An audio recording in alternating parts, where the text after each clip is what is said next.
భక్తి వచో విషయం కాదు, అనుభవైక వేద్యం.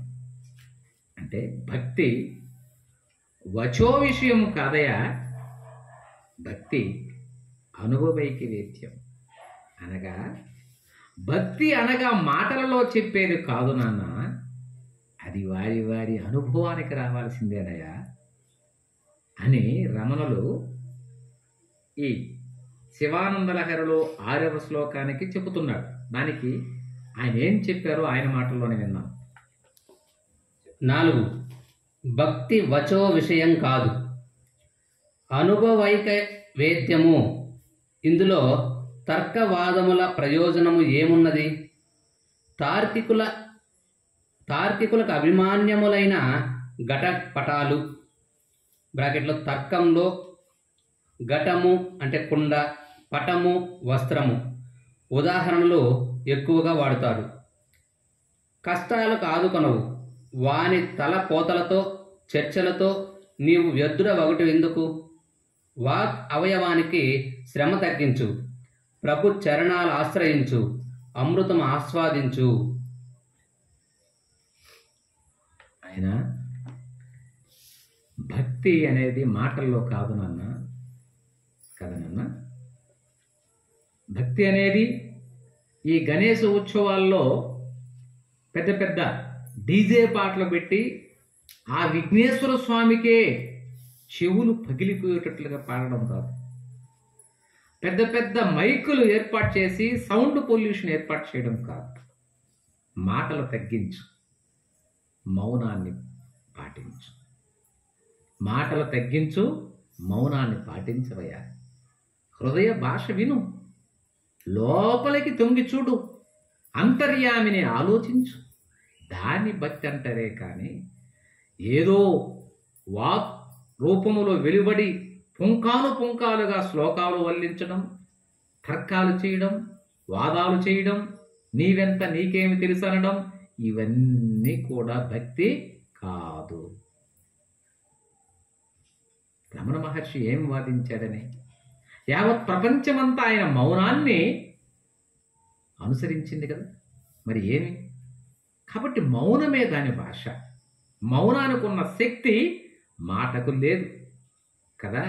దానికైనా ఈ శివానంద లహరిలో 6వ శ్లోకాన్ని ఎంచుకున్నాడు. ఏమిటి ఆ శ్లోకం?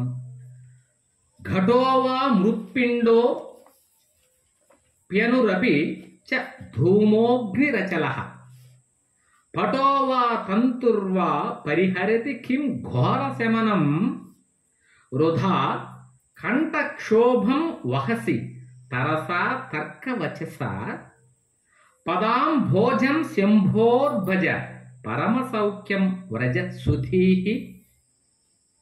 ఇది పద విభజన చదువునన్న. ఘటః వా మృత్పిండః అపి అణుః అపి చ ధూమః అగ్నిః అచలః పటః వా తంతుః వా పరిహరతి కిం ఘోర శమనం వృధా కంఠక్షోభం వహసి తరసా తర్కవచస పదాంబోజం శంభో భజ పరమ సౌఖ్యం వ్రజ సుధీహి. తాత్పర్యమా?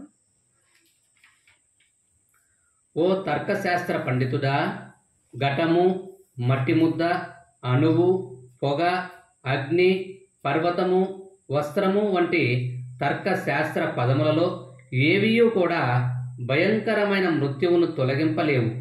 అందుచే తీవ్రమైన ఈ తర్క వాక్కులచే నీవు కంఠశోషను కలిగించుకుంటున్నావు. దయాసముద్రుడైన శివుని పాద పద్మాన్ని భజించు, పరమోత్కృష్టమైన మోక్ష సామ్రాజ్యాన్ని అనుభవించు. శాస్త్రవాదముల వల్ల కాక పరమేశ్వర పాద పద్మ భజన వల్లనే మానవత్వానికి సార్థకత కలిగించే మోక్షానందము లభిస్తుందని భావం. దీనికి అర్థం ఆయన ఏమంటున్నారంటే, మీ అందరికీ తెలుసు ఈ యొక్క భగవంతునికి సంబంధించినటువంటి వాద ప్రతివాదలలో పరిణామవాదమని, సాంఖ్యమని, ద్వైతమని, అద్వైతమని విశిష్టాద్వైతమని ఏనన్నా ఎన్నో వాద ప్రతివాదాలు ఉన్నాయి. ఇవేవి కూడా భగవంతుణ్ణి చేర్చలేవు. భగవంతుని గురించి ఏనన్నా వాద ప్రతివాదనలే తప్ప ఇవేవి భగవంతుని చేర్చలేవు. అందుకని బుద్ధుని భగవంతుని గురించి మీరేం అనుకుంటున్నారు అన్నప్పుడు ఆయన మౌనం వహించడమో, లేదా మీ కుటుంబములో మీ ముత్తాత కానీ, తాత కానీ, మీ నాన్న కానీ, నీవు కానీ ఎప్పుడైనా భగవంతుని చూశారా? లేదు స్వామి. మరి చూడనటువంటి దాని గురించి ఏం మాట్లాడతావు?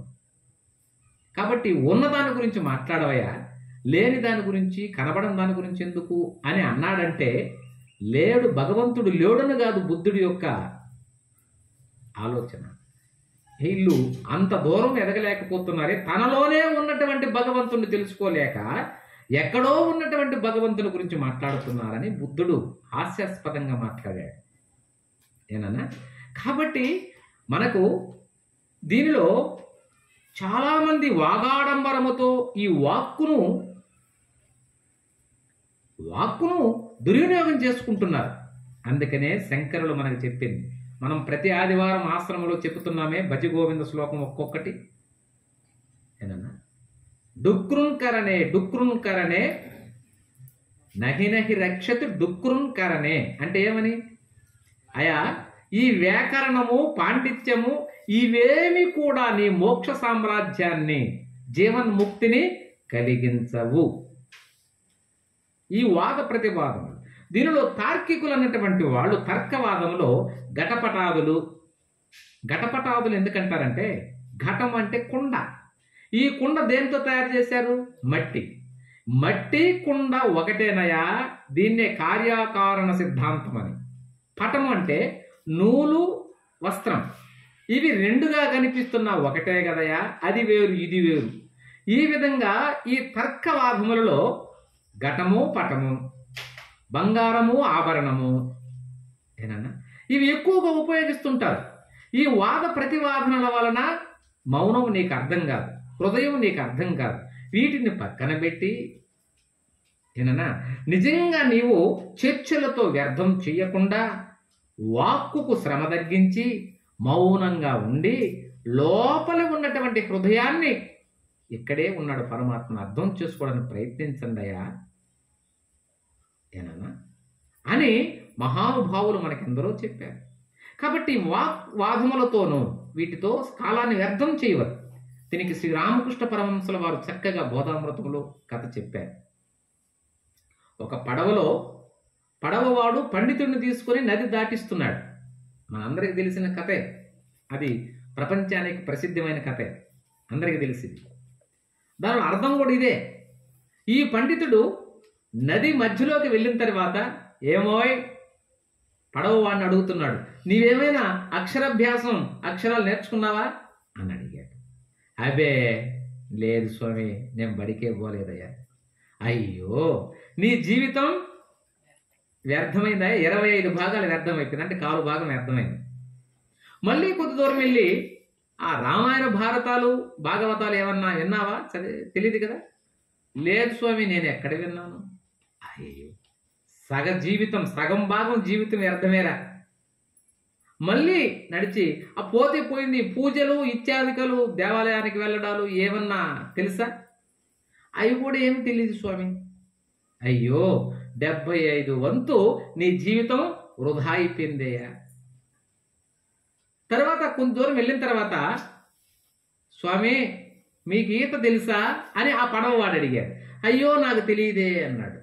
అయితే స్వామి, పడవ రంధ్రం పడిపోయింది, నీళ్లు వస్తున్నాయి, మీకు ఈత తెలీదు, నాకు ఈత తెలుసు కాబట్టి ఈ పడవను వదిలి నేను ఈదుకుంటూ అవతల వైపుకు వెళతాను, మీ జీవితం పూర్తిగా వ్యర్థమైపోయింది అని ఆ పడవవాడు నదిలో దూకి ఈత కొట్టుకుని వెళ్ళాడు.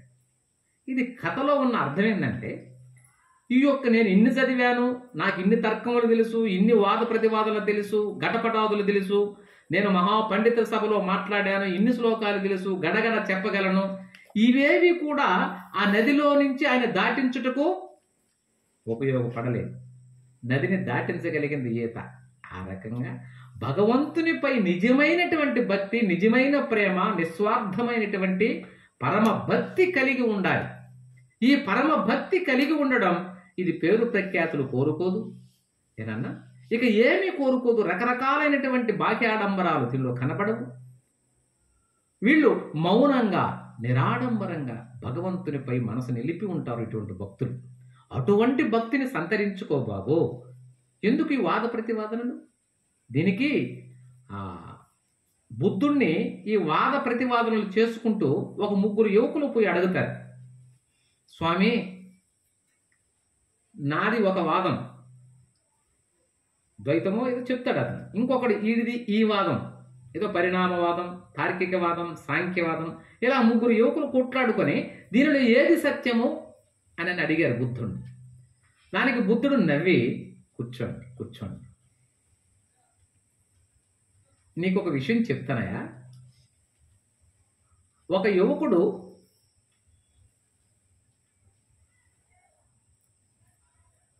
ఒక అమ్మాయిని పక్క ఊరిలో ఉన్న అమ్మాయిని పెళ్లి చేసుకోవాలనుకున్నాడు. దాని గురించి ఆ అమ్మాయి నల్లగా ఉండును, నల్లగా ఉన్నా అందంగానే ఉండును, ఇలా చదువుకొని ఉన్నది, వాళ్ళ నాన్నగారికి ఆస్తులున్నవి అని చెబుతూ ఉంటాడు. ఏనా ఆ చెబుతూ ఉంటే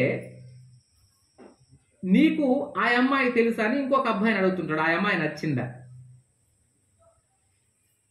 అని ఇంకొక వ్యక్తిని అడుగుతుంటాడు.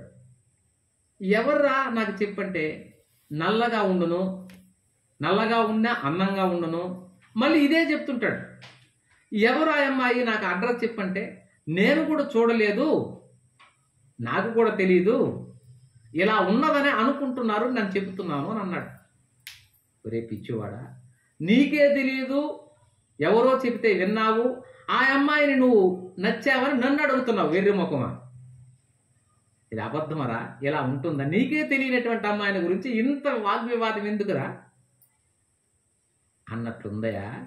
వాళ్ళిద్దరు మూర్ఖులు కదా. వాడు చూడకుండా ఫలానా అమ్మాయి ఇలా చదివింది, వాళ్ళు ఎంత ఆస్తి అని చెప్పడమే ఎవరో చెప్పుడు మాటలు విని. కాబట్టి చెప్పుడు మాటలు విని వాదించేవాడు మూర్ఖుడు. తన స్వానుభవం, నీకేమిటి అనుభవం, భగవంతుని గురించి నీ స్వానుభవం ఏమి, నువ్వేం కనుక్కున్నావు, నువ్వేం తెలుసుకున్నావో మౌనం వహిస్తావు. అది రమణ మహర్షి చెప్పాను. మౌనం గమ్మనే ఉంటాం. ఇంక దానికి వాద వివాదాలు అవసరం లేదు. అలా హృదయములోనే మౌనాన్ని, హృదయములోనే శాంతాన్ని, హృదయములోనే భక్తిని పట్టుకొని ఆ భగవంతుని పాదాలు పట్టుకుంటే చాలయా. ఎందుకు ఈ వాక్కును అనవసరంగా వ్యర్థం చేసుకుంటున్నారు అని రమణ మహర్షి మనకు భక్తి మాట్లాడేది కాదయా, అనుభవేక వేద్యం, అనుభవంతో తెలుసుకోవలసిందే అని ఈ చక్కటి శ్లోకం ద్వారా మనకు రమణ మహర్షి తెలియజేశారమ్మా.